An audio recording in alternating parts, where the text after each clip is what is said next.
Okay, 3, 2, 1. And we're live. Hello, and welcome to the New Jersey Globe's 2021 Independent Lieutenant Gubernatorial Debate. I am Joey Fox of the New Jersey Globe. With me are Libertarian Lieutenant Gubernatorial nominee Eveline Brownstein and Green Party Lieutenant Gubernatorial nominee Heather Warburton. So there's also a third independent Lieutenant Gubernatorial candidate, Vivian Sonner of the Socialist Workers Party, but she unfortunately could not make it tonight.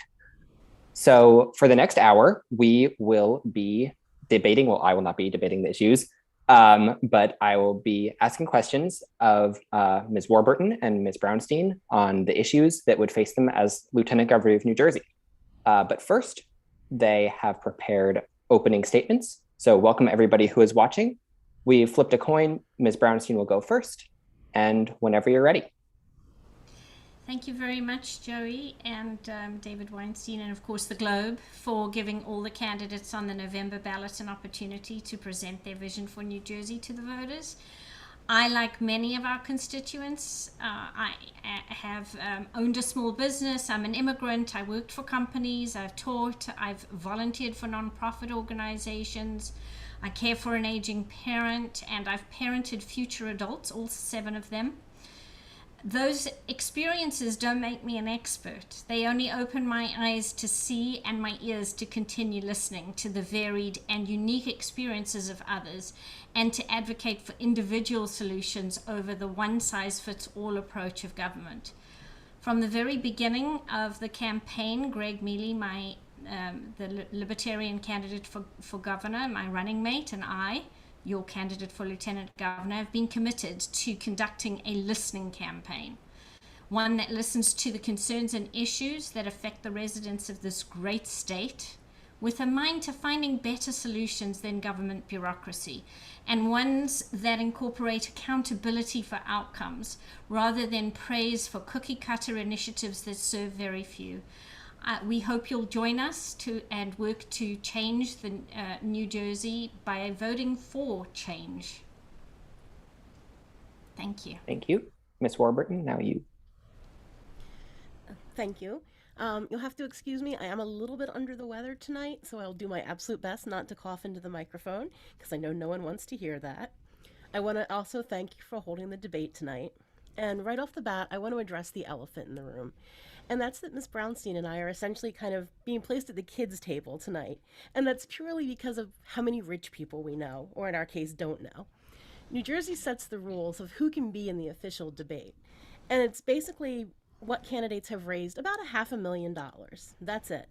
It's nothing to do with how valid your ideas are, it's wealth. And while Phil Murphy may have been able to loan his campaign $1 million, we are real people here, and we were unable to do that.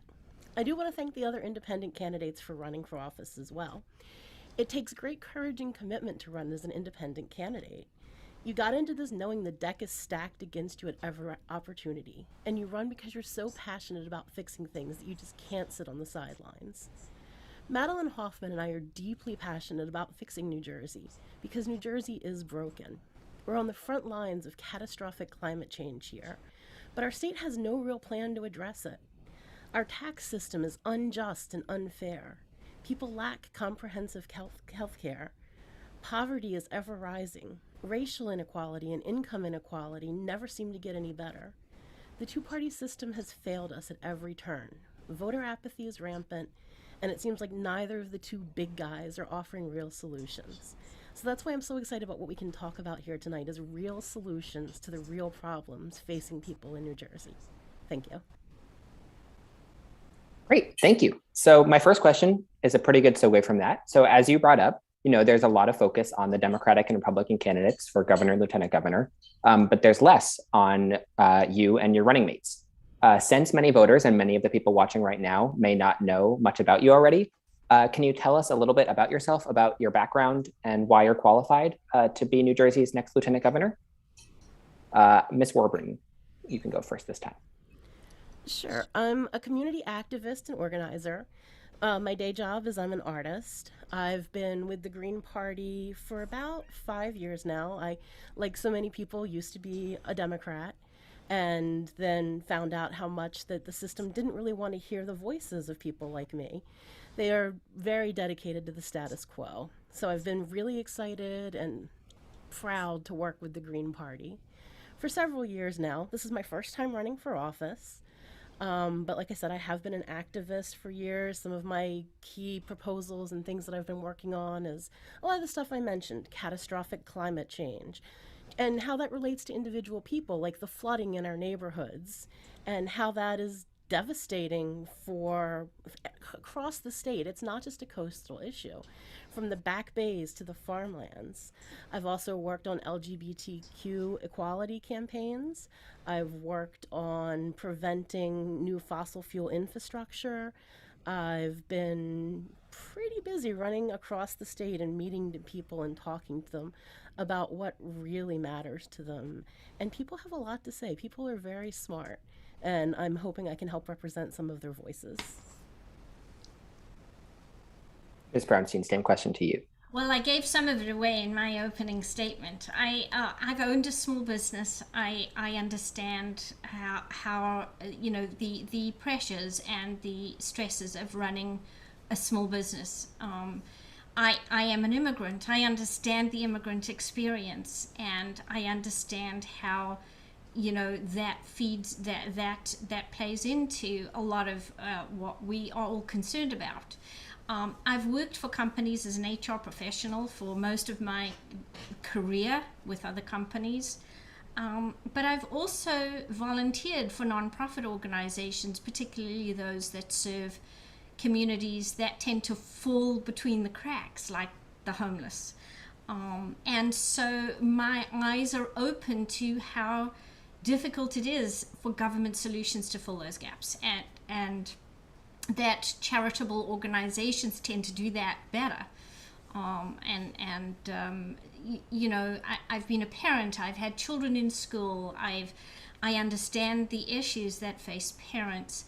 I care for my elderly mother, and I understand the issues that face people who are caring for their parents.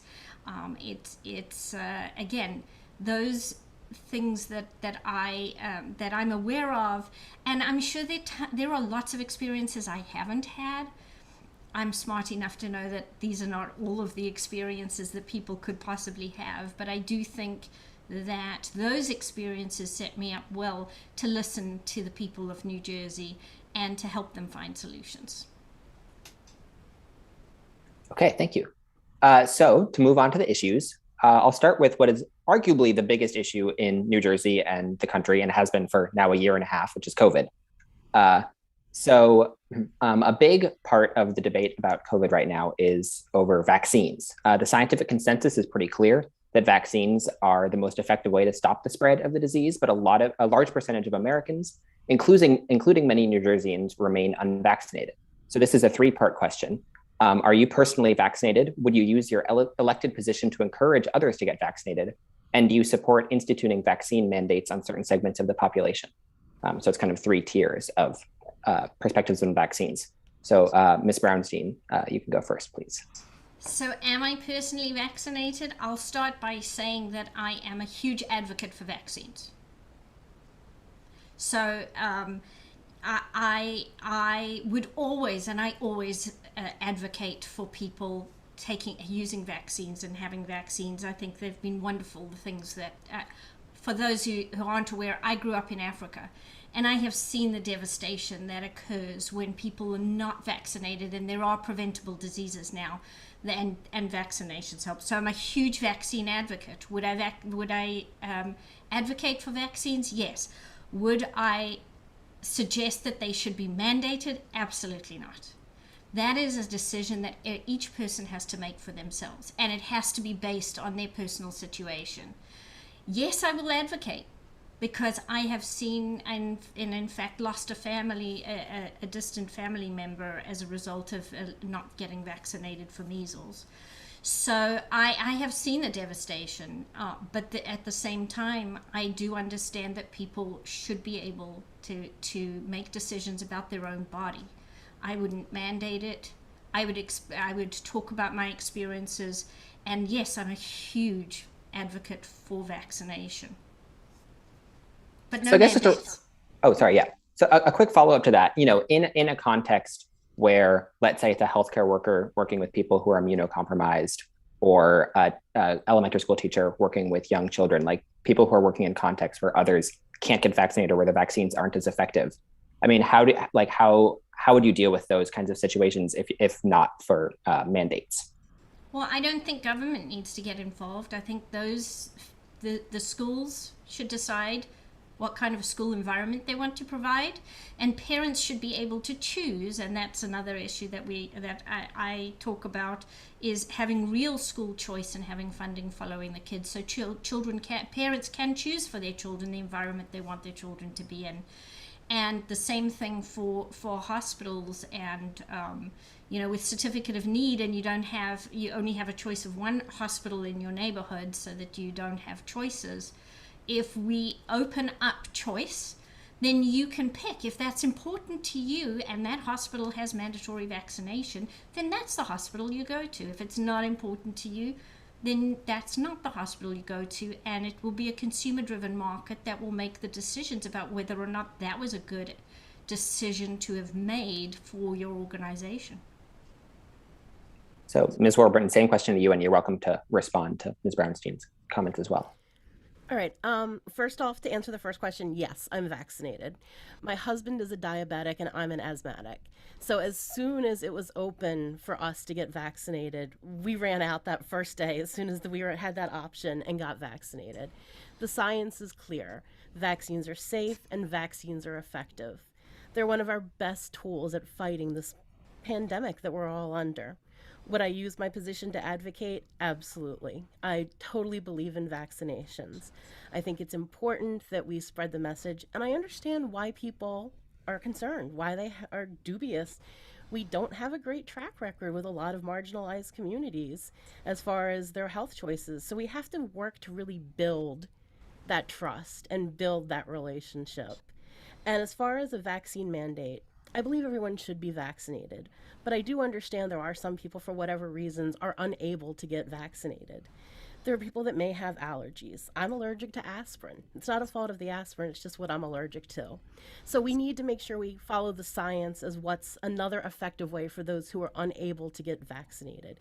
And it seems right now biweekly testing is probably the best option we have for people. So if you aren't vaccinated, then you need to be subjected to biweekly testing to make sure you're safe and you're not spreading disease to others. So to clarify, do you support a vaccine mandate except with medical exemptions, or do you not support a mandate in general because of those potential exemptions? I think we need to be very careful with a mandate of how we treat people, how we don't punch down, because a lot of times, it's kind of falling on people to be responsible for what happens if they can't work, for example, or they can't go to school. So we need to make sure that we provide options for people that are unable, or even if they choose not to get vaccinated, that we need to make sure that they're treated with respect and dignity, but are not endangering the rest of the population. So I think it's a little more individual than a specific mandate per se. Okay. So continuing on the theme of COVID, again, big issue. Another big debate beyond vaccines is over masking, which has been, a debate since basically the beginning of the pandemic. And specifically in New Jersey, Governor Phil Murphy has instituted mask mandates in the state schools and childcare centers. If you and your running mate were elected, is this a policy that you would want to continue? Ms. Warburton, you're first. Yes, masks are our other big tool against this. The vaccinations are our first tool, and masks are our next tool. And everyone should be wearing a mask. Again, the science is clear on this. I absolutely would support a mask mandate in the schools. Ms. Brownstein? Again, I don't see the value of mandates, and I'm a huge proponent of wearing a face covering. I have an 87-year-old mother at home. She's immunocompromised, and she's fully vaccinated. It doesn't matter if I'm out in public and I can't social distance. I'm wearing a mask to protect her. I think that we need to work with people to get them to understand why that's a good thing to do. But when you talk about a mandate, you're talking about adding a criminal element, a criminal component to that mandate, so that if you do not comply, there is some type of a fine, maybe even incarceration. And I don't think that that's where people want to go. I think this has to have an approach where the science outweighs the misinformation. And we haven't gotten there yet. And I think that people in public office can use their voice to talk more about the science of the effectiveness of wearing a face covering, of protecting others, and of having a community response that takes care of one another. But when you're starting to talk about mandates, it's that slippery slope where you're going to end up with people having very bad consequences for not complying, and that just concerns me a great deal more. Okay, thank you. So moving on to another big potential disaster in New Jersey, or existing disaster in New Jersey. So Hurricane Ida / Tropical Storm Ida was a massive disaster in the state, and things like it are only growing more common, meaning that one big issue facing the country and the world and the state is climate change. So how do you both see New Jersey's role in the fight against climate change, and what policies would you work to implement as Lieutenant Governor? Ms. Warburton, you're first again for this one. Yeah, we are a frontline community here. I saw a recent study from Rutgers University saying in South Jersey, where I live, by 2050, we can expect another almost foot of sea level rise. This is going to be devastating to our communities, and we are not prepared for it. We need to put in a policy of preparation that involves things like elevating roadways, that involves giving people the option, if they choose to leave coastal communities, that there's resources available for them. We need to put in, Madeline Hoffman has agreed the first day in office she will sign a moratorium on all new fossil fuel infrastructure. We need to be investing in alternatives, green infrastructure. Part of what we're running on is an eco-socialist Green New Deal, which goes above and beyond the Green New Deal you may have heard about from people like AOC, where we really work to transition people from polluting and dangerous jobs into green, renewable, useful jobs where you can make a living wage and save the world at the same time. Ms. Brownstein, I imagine you may have some different perspectives. A little bit. Well, we've had hurricanes in New Jersey for at least 100 years plus. And we've had that many years to solve our responses to them, to come up with reasonable, good, practical responses to dealing with hurricanes and for protecting people from the outcomes. And yet, no matter how much money we throw at it, we're not coming up with this right solutions. So we need to start looking for alternative solutions, and I agree that we need to have those. But I don't think that a government mandated program with special interests funding or trying to get you to use their particular idea of climate change response is the right way to go. We need to look at everything. We need to be open to everything, and we need to work with all kinds of businesses and people who are doing the research and who are coming up with the solutions to see what is possible. And I don't think that it's a one size fits all. Again, it's not, this cannot, if this is a government driven solution, government will look for the solution it wants, not the best that it could be. Thank you. So another big issue facing the state is taxation. This has been something that's come up in the Republican versus Democratic debates a lot.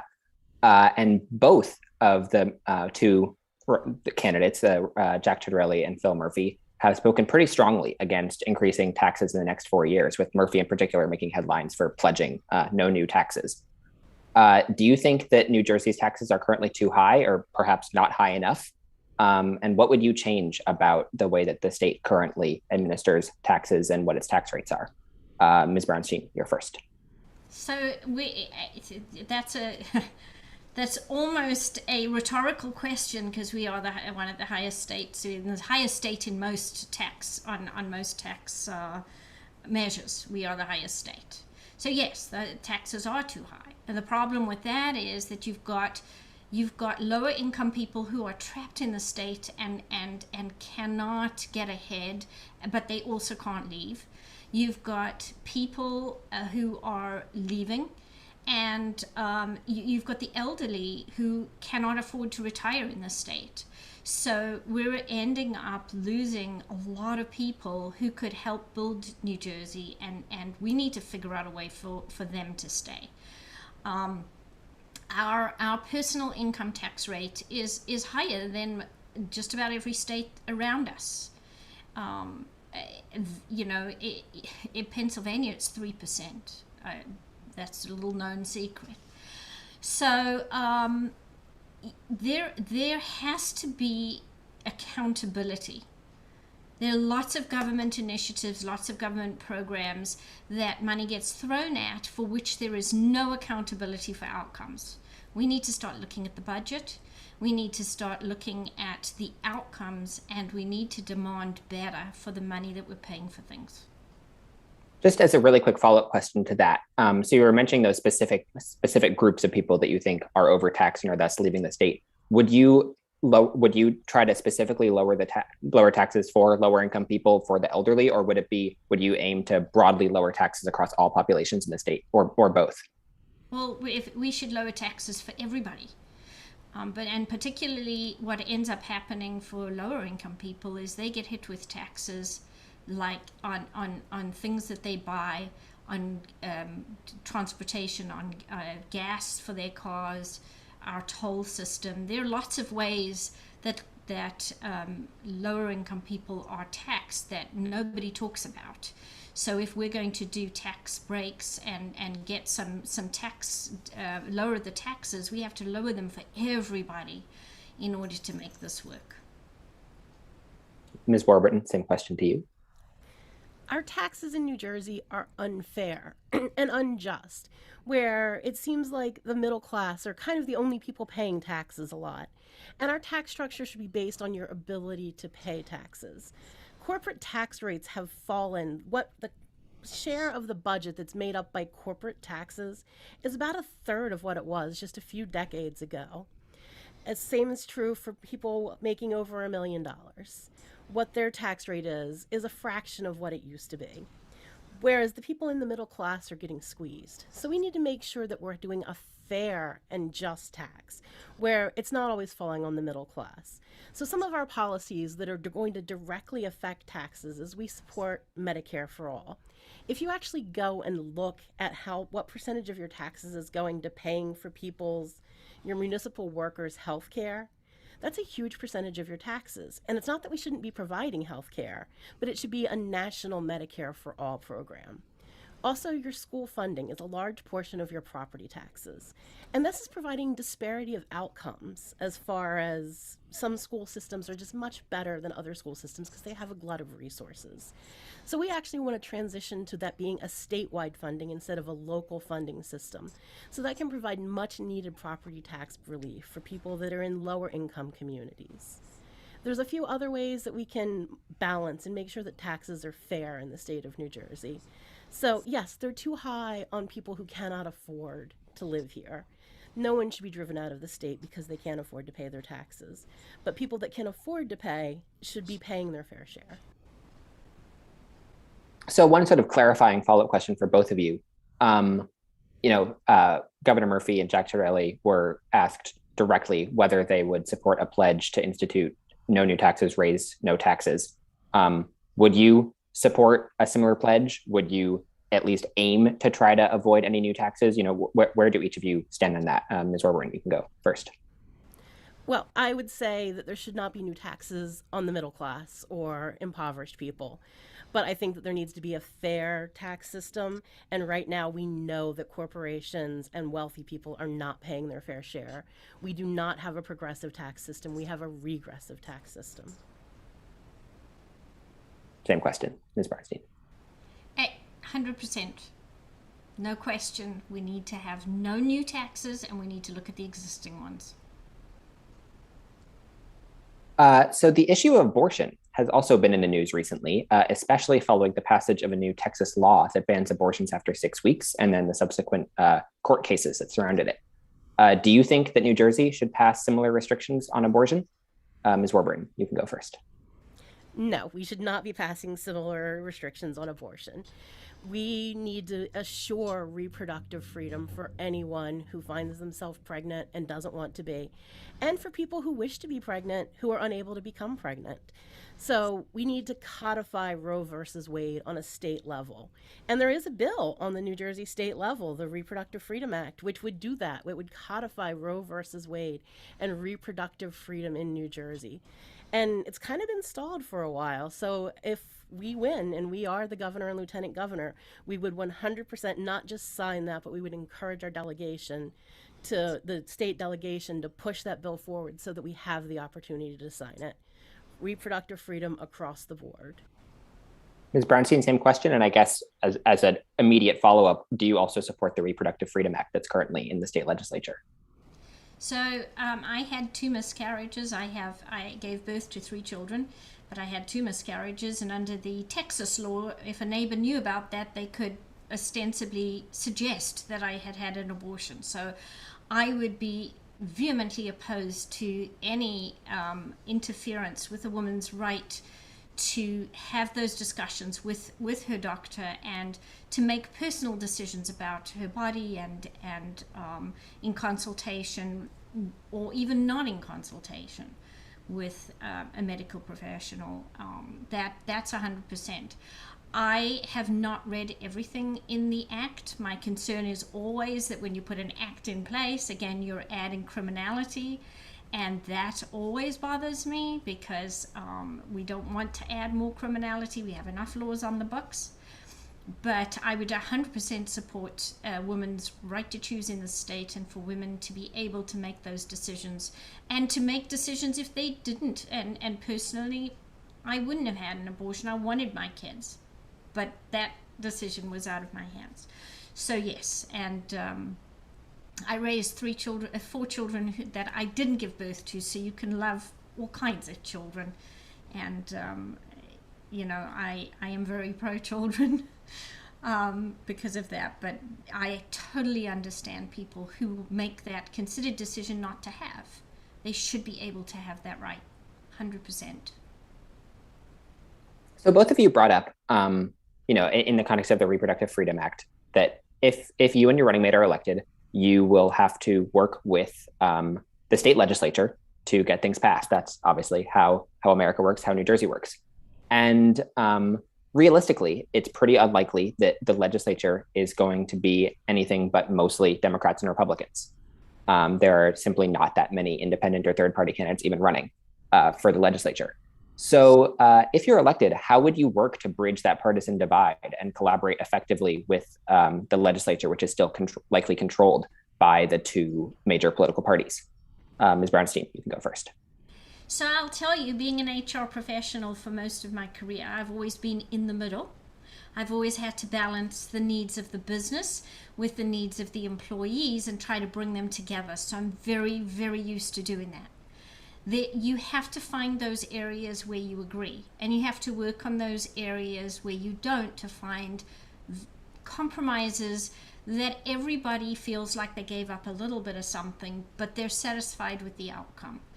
And honestly, if that doesn't work, Governor Murphy tells me that there is such a thing as an executive order. I'm kidding. But yes, it is possible to get people with very different ideologies to agree on some of the things, and to find a way to work on those things where there isn't agreement. And I've seen it in business all the time. balancing business needs with employee needs, and I honestly believe that you don't have people don't. We've this political climate that we're in. We have to be sworn enemies, and I don't think that's necessary. I think you look for those things where you can work together, and you should. I guess I'm curious, since you brought up executive orders, in a situation where you have a policy that you really want to get passed, but this legislature isn't budging, but you do have the ability to do it via executive order, is that something that you would pursue? Is that something that you find, like good, or do you think that that is, not obeying the proper process of democracy? I think all power concentrated in the hands of one person can be very corrupting and very dangerous. And, I was half joking with the executive order. I think that it shouldn't be necessary, and it probably wouldn't be necessary if you knew how to reach across the aisle and find things that you could agree on. But I do think that there might be times, I don't know, there may be. It would have to be something that truly benefits the people of New Jersey when the legislature is deadlocked and they're not working for those outcomes. So Ms. Warburton, same question to you, and you're also welcome to talk about executive orders. I'll give you more time on the clock. Okay. I love this question, because this question, if you think about it, if we win, like, I know the odds are kind of stacked against us, it would be an overwhelming groundswell of people power that put us into the governor's seat. We would have a great mandate from the people to make the changes that we're talking about. They're saying that this is what they want to see. So if the legislature is standing in the way of that simply because we have a G after our names and they have a D after their names, then we need to utilize that people power to take it to those elected officials that are blocking the things that the people really want.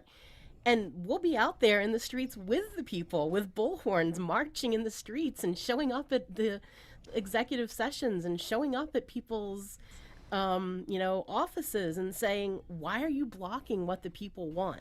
The people are our greatest resource here. And if the people speak that loudly, that they say what we're talking about they really value that and they really want it, then it would just be disappointing if the legislature blocked that purely because we're from a different party than them. But I always believe in giving people the opportunity to disappoint me. So I will show up and I will work with anyone. It doesn't matter if you have a D or an R, if you're libertarian or socialist worker. I want to work with you and I want to hear your ideas and I want to come together for the better solutions possible. I admit I don't know everything, that there's viewpoints that I just haven't experienced yet. So I want to hear those viewpoints. And I believe that that's part of the transparency of government, that we work for you and for the people. As far as executive orders, I can't say I'd never use it. I can't say I'd use it all the time. It would have to be on a case-by-case basis. Again, if they're specifically blocking the legislation that the people want purely out of party bias or they're playing politics, then that's a tool we might have to use to get what the people want, for sure. So with the advent of early voting this year, this is sort of continuing on the democracy theme, New Jersey is taking a big step to expand, voting times, voter access. And lots of other states around the country are instead focusing on voter ID laws and so-called audits of the 2020 election. What steps in either direction would you take to protect the democratic process in New Jersey? Ms. Brownstein. I think it's critical that every voter, every eligible voter gets to cast their vote. And I cannot believe that in 2021, we have not yet employed technology to make voting easier. There are ways that we can do that. It is ridiculous that, I made a comment the other night that the personal computers were around in the 80s and the internet came in early 90s. By now we should have those solutions. Unfortunately, nobody's been pushing for them, and there's, but we need to use technology to make it possible for every eligible voter, no matter where they are, to be able to vote in our elections. There isn't an excuse anymore not to look at technology solutions for that. And besides technology solutions, making it easier for people in neighborhoods to get to the polls if that's how they would like to cast their vote. The mailed voting. As long as we can get as many different ways for people to vote so that they can cast their vote, we need to have full access. Ms. Warburton, same question. How would you protect the democratic process? I agree with everything that she just said. We need to expand and make sure that everyone that wants to vote is able to vote. Early voting, vote by mail, utilizing technology. Also, I think we need to look at some of the democratic process and think about things like ranked choice voting, so that instead of just picking one candidate, you're able to pick your candidates that, I like this person, but I also kind of like this person, so that you don't ever have to be worried about the spoiler effect that they like to accuse us all the time of being spoilers, right? So when something like ranked choice voting and proportional allotment, where, you give, it's not just all votes go to one person, things like that. I believe that we should make Election Day a federal holiday so that people don't have to pick between going to work and voting. I think we need to make sure that we can have young people engaged in the process. We support lowering the voting age to 16 because these are people that are actively affected by the legislation that their legislators are passing, and they're going to be affected by it the longest. And they're smart. A lot of people in our campaign are still in high school. Our actual directors of regions are in high school. So we're committed to making sure that young people are engaged in the process. And that there's also transportation available to get people to the polls. So any way that we can make sure that more people have the option of voting if they choose to vote, that we support it. Ms. Brownstein, since a lot of specific policies were brought up there, do you have any perspectives on ranked choice voting or lowering the voting age or any policies like that? So yes, I agree. Ranked choice voting is a way for people to be able to cast a vote for independent candidates and have that be meaningful. There is an organization called Voter Choice New Jersey. They're doing a lot of work on this and trying to get ranked choice voting in New Jersey. It is in a number of other states, particularly it's in New York City as well. And so it gives the public an opportunity to really see the true level of support for third parties. We're often dismissed, but there's a big amount of support for third parties and independent candidates. And in order for those things to be known to everybody else, things like ranked choice voting are very important. So another issue that I think intersects with voter access a lot, or at least a lot of people sort of phrase them as related, is social and racial justice. This past year and a half has witnessed a number of reckonings on policing, racism, public safety in the wake of George Floyd's murder. What would you do, if anything, to reform New Jersey's police departments? And how would you balance that with ensuring public safety? Ms. Warburton, you can go first. Yes, we support a defunding of the police and transitioning those funds to programs that actually benefit the communities. Things like education, opportunity, community engagement, things like that are what really prevent crime, more so than concentrating policing in certain areas, which is really kind of a war on Black and brown people. Part of that I have to mention as well is cannabis legalization and drug legalization in general. Cannabis prohibition has been a war on Black and brown people in this country. That's what it was from its inception. And we're seeing marginalized communities being torn apart by over-policing of things like that. So once we believe in legalizing drugs for recreational use. You should not go to jail for addiction issues. And that's another way that we can take that money for all these hundreds of people who are having their lives ruined and being in prisons. Now they're not. Now we can take some of that money that was going into prisons and use that for community empowerment and community engagement. So we think that there's a lot of work that needs to be done with policing. Citizen review boards with actual teeth able to evaluate their police officers and say, this is unacceptable to us, and actually be able to change things. Right now we have citizen review boards with no real power. So we want to empower people where their police force actually has to serve them, which is very different from what we currently have. Ms. Brownstein, same question, and you're also welcome to address marijuana legalization. Thank you. So I think marijuana legalization is important, but I don't think we should end there. I think we need to end the entire failed war on drugs. And an entire failed war on sex workers, for example. These are not crimes. Putting a substance into your body should not be a crime that you can go to jail for. And it has created gang-related crimes in distressed areas, which, and I agree with what Heather Warburton was saying. It is definitely negatively impacted communities of color, and there's no reason for it. There's no reason for it. It has to end. We have to stop criminalizing all the drugs.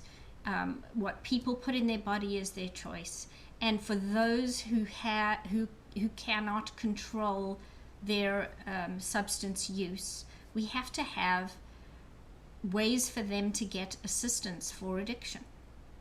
So I agree.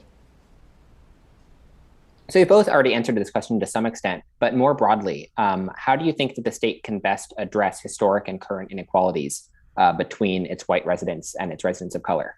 Ms. Brownstein, you can go first this time. Liberty. It's the greatest equalizer, and you can only have equity for everybody if everybody has the same level of liberty. So when people who have money are getting lesser sentences for the same types of crimes, that's not equity.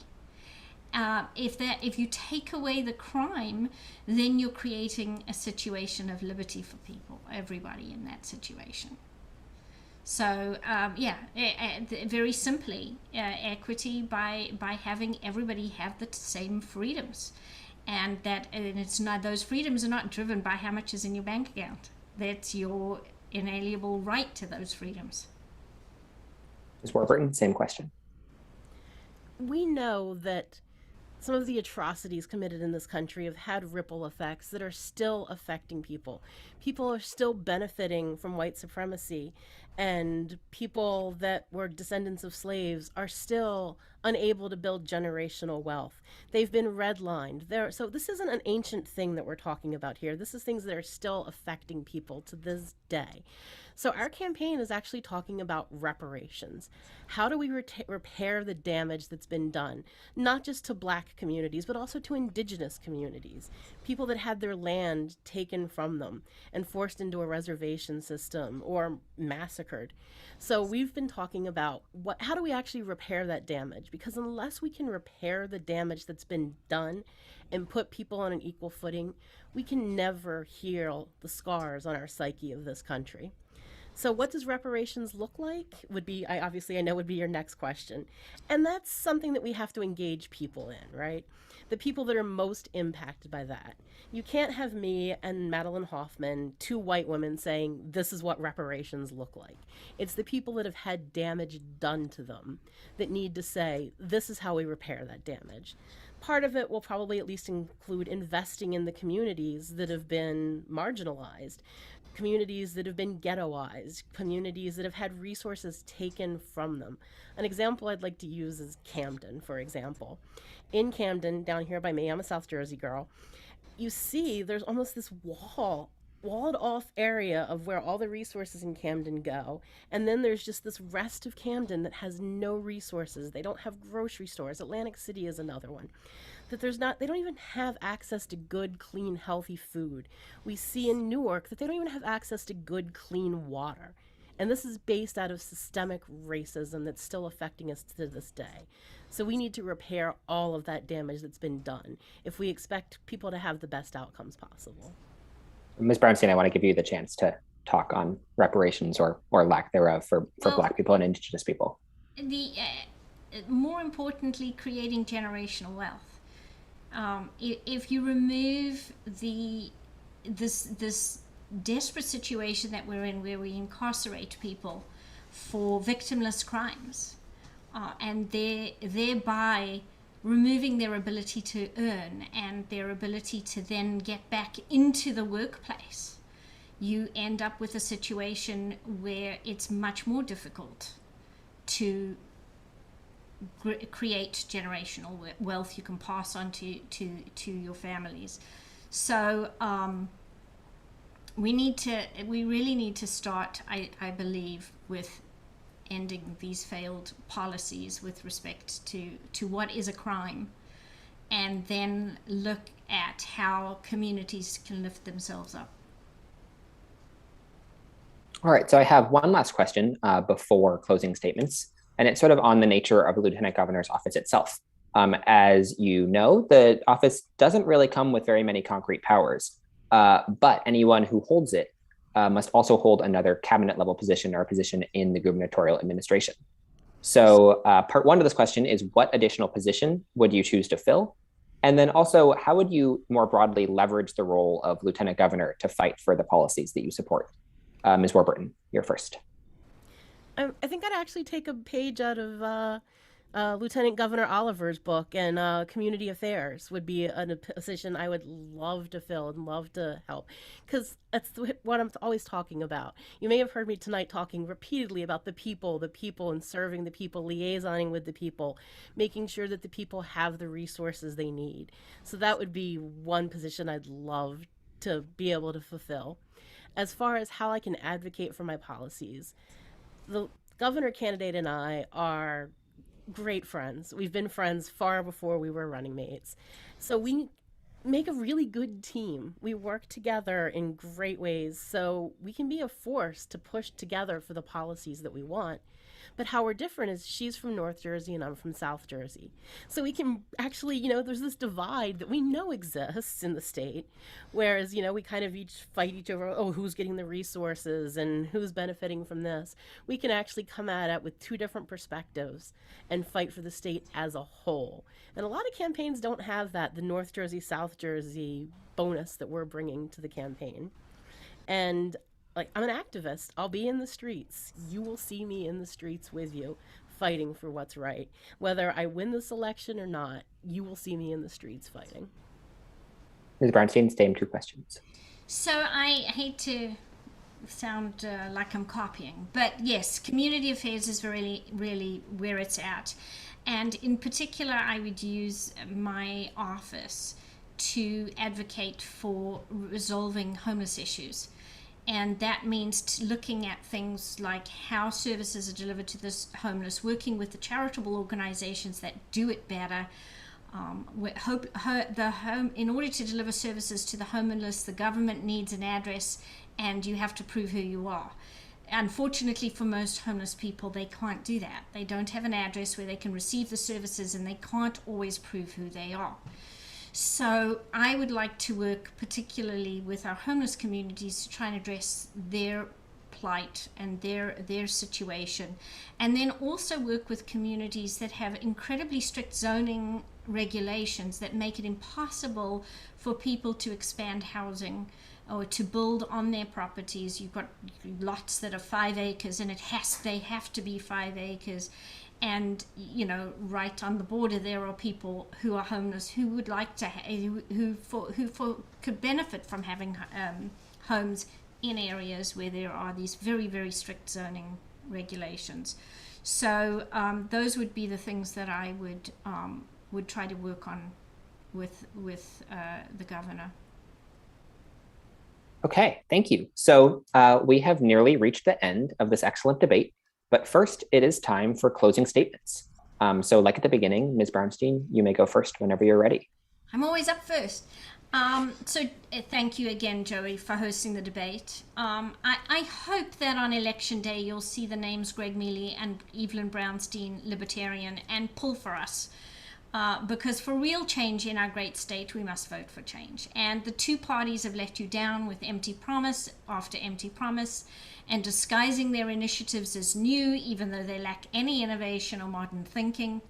Let's change that, New Jersey. Let's be the first state in the nation to elect leaders, not from one of the parties of continual failure, but from the party that really does have new and innovative ideas for how to move New Jersey forward with a future for all its residents. And thank you again. Ms. Warburton, you get the last word. Awesome. I wanted to thank you also again for holding the debate tonight, and I really want to thank everyone who listened tonight. I hope some of what we talked about really resonated with you and made you want to learn more about what politics outside of the two-party system can offer. If you'd like to learn more about our campaign, you can visit our website, hoffmanforgovnj.com, where you can see our comprehensive platform in much more detail than I could possibly talk about in 60-second sound bites here. There's a lot of deep information there. We've done a lot of research. We've had great research teams working for us. You can find us on all the social medias. And like I said, you all can always find us out in the streets. I always end my show with the line, "The future's yours to create, go out and create it." And a small part of how you can do that is for voting for people who are committed to fighting for your values. And also, if you're passionate about fixing what's broken in New Jersey and are interested in running for office yourself, we can help get you in touch with the Green Party and find out how you can join us in being a voice for change. Thank you guys so much for listening tonight. Okay, thank you. Thank you to Heather Warburton of the Green Party. Thank you to Eveline Brownstein of the Libertarian Party. This has been the New Jersey Globe Independent Lieutenant Gubernatorial Debate. I'm Joey Fox. Have a good night, everyone.